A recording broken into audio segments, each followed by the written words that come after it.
Hello दोस्तों, शिक्षा villa के यूट्यूब चैनल में आपका स्वागत है। यहाँ हम आपको ऑनलाइन क्लासेस कराएंगे। आपको पूरा कोर्स कंप्लीट कराया जाएगा और साथ ही कुछ महत्वपूर्ण एमसीक्यू क्वेश्चन भी सॉल्व कराए जाएंगे जो आपके एग्जाम्स पॉइंट ऑफ व्यू से बहुत महत्वपूर्ण होंगे। एमसीक्यू क्वेश्चंस पाने के लिए और क्विज से जुड़ने के लिए आप हमारे टेलीग्राम चैनल में जुड़ सकते हैं, जिसका लिंक मैंने डिस्क्रिप्शन बॉक्स में दे दिया है। तो चलिए शुरू करते हैं आज का टॉपिक, जो कि छत्तीसगढ़ के त्योहारों के ऊपर है और इन त्योहारों को हम हिंदी माह के अनुसार देखेंगे। तो सबसे पहला जो माह होता है हिंदी कैलेंडर के अनुसार वह होता है चैत्र माह। चैत्र माह के जो पहले 15 दिन का पखवाड़ा होता है उसे कृष्ण पक्ष कहते हैं और उसके बाद पूर्णिमा यानी कि शुक्ल पक्ष आता है। कृष्ण पक्ष के 15वें दिन को अमावस्या होती है, वहीं शुक्ल पक्ष के 15वें दिन को पूर्णिमा होता है। इसके बाद चैत्र माह के शुक्ल पक्ष में होने वाले त्यौहार से हम प्रारंभ करते हैं। हम देखते हैं कि शुक्ल पक्ष के पहले से 9वें दिन के बीच जो होता है वह होता है चैत्र नवरात्रि। आपको पता होगा कि नवरात्रि वर्ष में 2 बार होता है। एक होता है कुंवार या अश्विन में होने वाली नवरात्रि और दूसरा होता है चैत्र नवरात्रि। चैत्र नवरात्रि के 9वें दिन रामनवमी कहा जाता है। इसे याद रखिएगा, 9वें दिन रामनवमी कहा जाता है। इसे संबंधित मेले का आयोजन भी किया जाएगा, तो इसे आप याद रखिएगा कि चैत्र माह के शुक्ल पक्ष को 9वें दिन जो है वह रामनवमी होता है। इसके बाद चैत्र माह में ही सरगुजा क्षेत्र में निवास करने वाली उरांव जनजाति द्वारा साल वृक्ष पर फूल लगने के उपलक्ष्य में सूर्य देवता और धरती माता का विवाह कराया जाता है और मुर्गे को सूर्य के रूप में और काली मुर्गी को धरती माता मानकर इनका विवाह कराया जाता है। उसके बाद इनकी बलि दे दी जाती है। ठीक है। इसके बाद चैत्र माह में ही बस्तर क्षेत्र में माटी तिहार मनाया जाता है, यानी माटी तिहार का आयोजन किया जाता है। इसके बाद देखेंगे हम बैसाख माह या वैशाख माह को। तो बैसाख माह या वैशाख माह के शुक्ल पक्ष तृतीय को अक्षय तृतीय या अक्ति का पर्व मनाया जाता है और इस पर्व पर पुत्रा पुत्री का विवाह किया जाता है।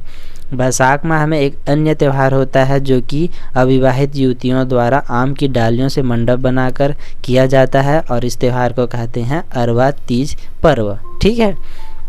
अब देख लेते हैं जेठ माह को। तो जेठ माह में गंगा के धरती पर अवतरण होने की स्मृति में दशमी को, याद रखिएगा 10वें दिन यानी दशमी को यह पर्व आयोजित होता है और इस पर्व में आदिवासी समाज द्वारा दंपति के द्वारा पूजा किया जाता है।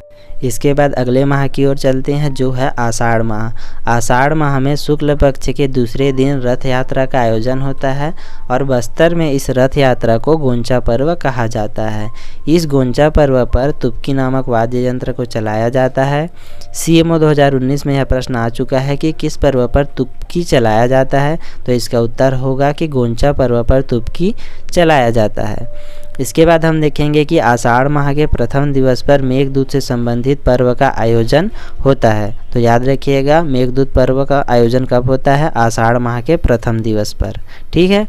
इसके बाद हम सावन माह की ओर चलते हैं, जहां सावन अमावस्या को हरेली पर्व मनाया जाता है। हरेली पर्व जो है वह धान की बुआई के बाद कृषि उपकरणों की पूजा करके संपन्न किया जाता है। यह जो त्यौहार होता है वह छत्तीसगढ़ का प्रथम त्यौहार होता है और इस त्यौहार में बांस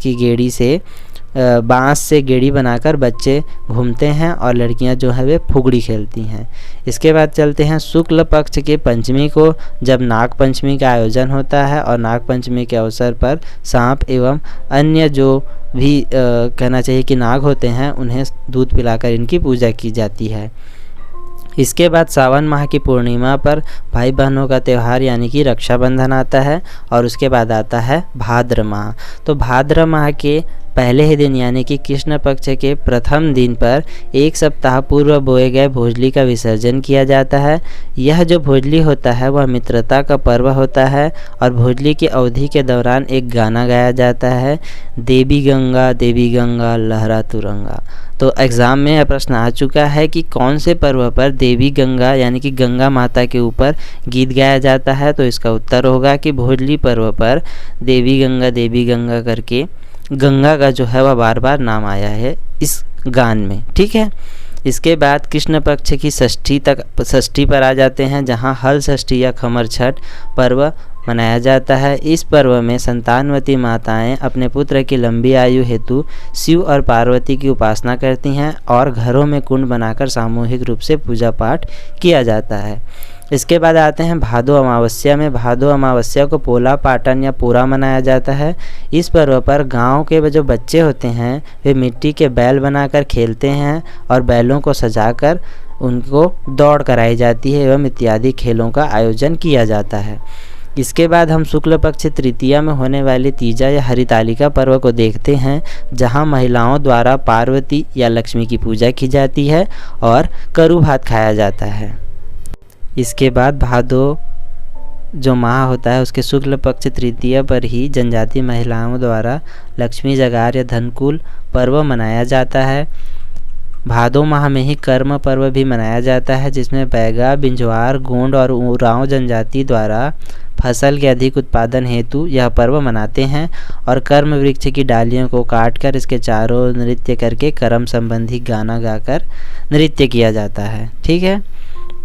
इसके बाद देखते हैं नवाखाई।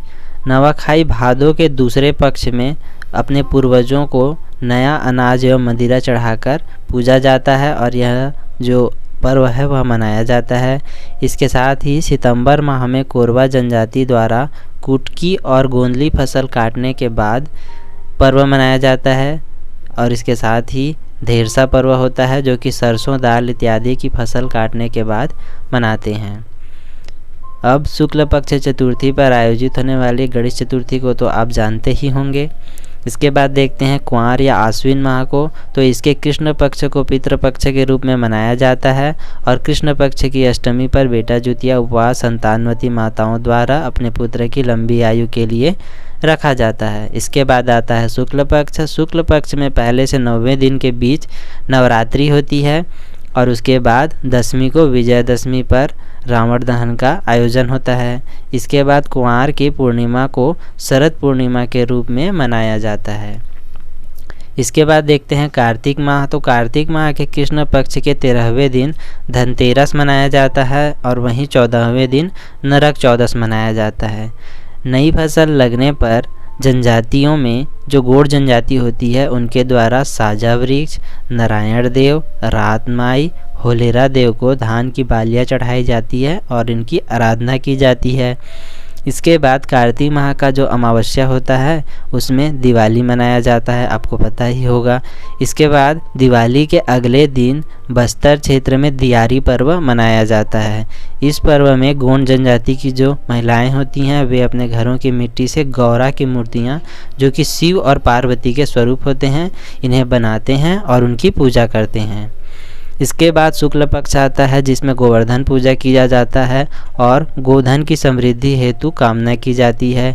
गोबर की विभिन्न आकृतियां बनाकर गाय और बैल के पैरों से इन आकृतियों को कुचलवाया जाता है। यह गोवर्धन पूजा की परंपरा होती है।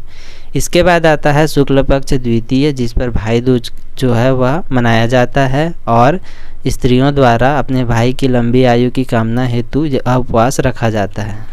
इसके बाद शुक्ल पक्ष नवमी पर होता है आंवला पूजा और एकादशी पर होता है देव उठनी या जेठौनी पर्व। इस पर्व पर राउत जाति द्वारा, यहाँ जनजाति हो गया या जाति होगा, राउत जाति द्वारा कृष्ण के दोहे गाकर नृत्य किया जाता है। उसके बाद आता है पूष माह।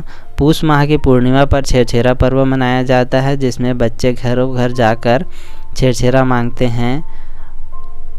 उसके बाद आता है माघ माह। माघ माह में शुक्ल पक्ष की पंचमी को बनाया जाता है बसंत पंचमी और इस दिन सरस्वती माता की पूजा की जाती है।